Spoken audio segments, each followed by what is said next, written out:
سلام، امیدوارم که حال همتون خوب باشه. احسان فرامرزی هستم، برنامه‌نویس دات نت و کارشناس سئو. قصد دارم که توی این دوره‌های آموزشی یا توی این ویدیوهای کوتاهی که براتون میگیرم یه سری نکات و چرایی‌های حالا یادگیری و یا نکات اصلی توی نرم افزارهای مختلف و یا سخت افزارهایی که داریم باشون کار میکنیم رو بهتون بگم و قرار هست به نوعی ابهامات و سوالاتی که تو ذهن شما پیش میاد رو با این سری آموزش ها و ویدیوها برطرف بکنم. پس حتما من رو حمایت بکنید تا بتونم ویدیوهای خوبی براتون تولید بکنم.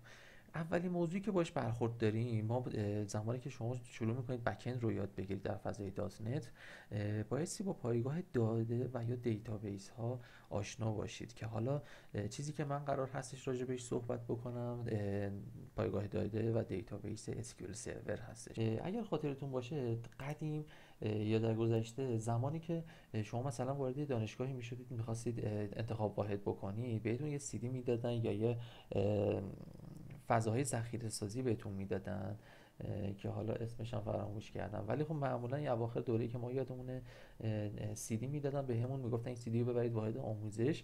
میرفتیم اونجا سی دی رو میذاشتن داخل سیستم و اطلاعات ما رو میدیدن و همه کارهایی که تا الان انجام شده با این اسم مشخصه و حالا شماره شناسنامه بررسی میکردن تا راهکار جدید رو به اون بگن و باید بگن به اون بگن که چه کاری انجام بدید. اما دیتابیس ها زمانی که به وجود اومدن، این نقطه ضعف بزرگ رو گرفتن، اومدن یه پایگاه داده، یه فرض بکنید یک دیسک خیلی بزرگ رو مشخص کردن، تمام دیتاها و اطلاعات افراد رو داخل اون ریختن با این ذهنیت که شما فرض کنید دانشگاه هستش. اومدن تمام اطلاعات دانشجوها رو داخل اون ریختن و به واسطه این همه واحدها بنا به دسترسی‌هایی که داشتن به اون اطلاعات دسترسی پیدا می‌کردن و دیگه شما برای اینکه بخواید انتخاب واحد بکنید یا بخواید تصفیه مالی انجام بدید و یا اینکه اصلا ثبت نام انجام بدید، دیگه نیاز نبود که بخواید برید سی دی های گذشته رو بیارید و اطلاعاتتون رو پیدا بکنن و ببینن. به محض اینکه اسم و فامیلتون رو میگید، الان اگه دقت کرده باشید توی خیلی از سامانه‌ها شما زمانی که کد ملیتون رو میزنید، تمام اطلاعات شخصی شما هم وارد صفحه نمایش میشه و شخص میتونه اونا رو ببینه، دیگه ازتون نمیپرسه. به خاطر همین اینا وصلا به یه پایگاه داده، پایگاه‌های داده خیلی بزرگ مثل بانک‌ها و یا ثبت احوال و یا سازمان‌های خیلی بزرگ. حالا ما چیزی که وجود داره اینه که ما با یه سری تعاریف روبرو هستیم که یکی از اون تعاریف RDBL هستش که بسیار قدرتمنده و تواناست و بیش از 36% از برنامه‌نویسان کل دنیا از این RDBL استفاده میکنن. این RDBL چیه؟ دیتابیس SQL سرور هستش. دلیلش هم این چیه؟ اینکه خب طبیعیه که ما برنامه‌نویس مایکروسافت هستیم و اینکه و اسکیل سرور در صدر نرم افزارهای قدرتمند دنیا وجود داره. اگه بخوام یه تعریف کلی از پایگاه داده هم بهتون بدم، این هستش که به مجموعه ساختارمند که کار ذخیره سازی داده ها رو انجام میده و همچنین ارتباط میان داده ها رو با کمترین میزان تکرار و همزمانی استفاده کاربران انجام میده. اینو قطعا باهاش برخورد داشتید. حالا کسایی که توی این دوره شرکت میکنن و این آموزش ها رو دارن میبینن قطعا با این فضا آشنا هستن که شما فرض کنید که وارد سایتی میشید، در مثلا یک ثانیه شاید مثلا چند میلیون ریکوست وارد اون دیتابیس و اون سایت بشه و اون سایت بایستی ظرفیت این رو داشته باشه که به همه کوئری ها پاسخ بده. به همین دلیل حتما باید پایگاه ها قدرتمند باشن، بزرگ باشن، با کمترین میزان تکرار و همزمانی استفاده کاربران. یه تعریف دیگه یه وجود داره به اسم DBMS، مخفف دیتابیس منیجمنت سیستم هستش.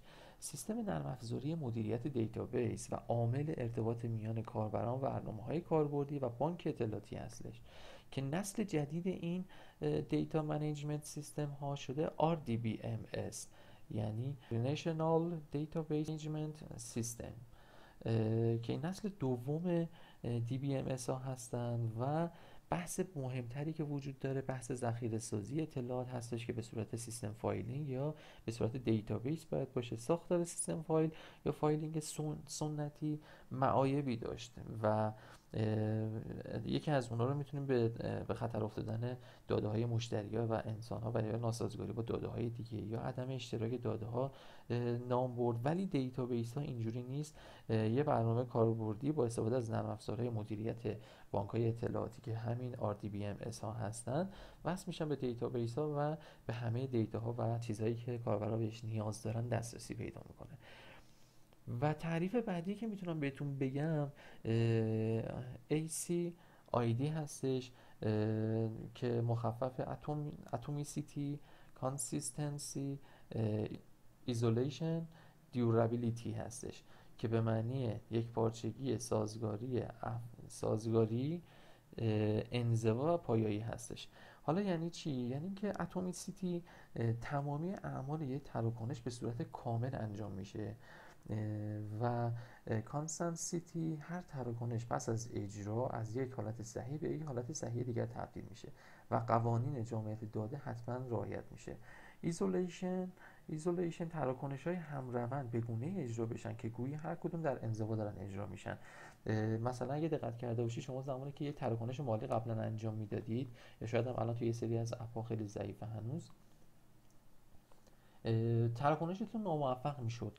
ما دیگه این تراکنش ناموفق رو نداریم. یا ببینید زمانی که یه تراکنش شروع میشه با دستور بیگین ترانزیشن شروع میشه و تنها در دو حالت اون تراکنش به پایان میرسه، یکی در حالت کامیت که کامل موفق شد باشه یا حالت رول بک و اون تراکنش تموم میشه. حالا اگه دقت کرده باشید مثلا توی تراکنش مالی خیلی هممون با این موضوع برخورد داشتیم که وقتی یه تراکنش رو شروع میکنی یک جا مثلا میگه که ناموفق، شما میرید بانک میگه تا 72 ساعت مثلا این پول برمیگرده، هنوز به حساب مقصدتون نشسته.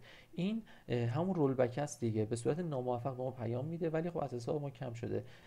نرم افزارهای جدید، خیلی از نرم افزارهای جدید دیگه این مشکلات رو ندارن، کامل میزنه تراکنش ناموفق و شما باید از نو این کار انجام بدید. این اجرای تراکنش همروند که این گویی در انزوا هستن، اینا هر کدوم نشون دهنده این داستان هستش. و بحث بعدی که وجود داره دیورابیلیتی هستش که تراکنش ها پس از رسیدن به مرحله تثبیت پیدا میکنن و پایدار میشن.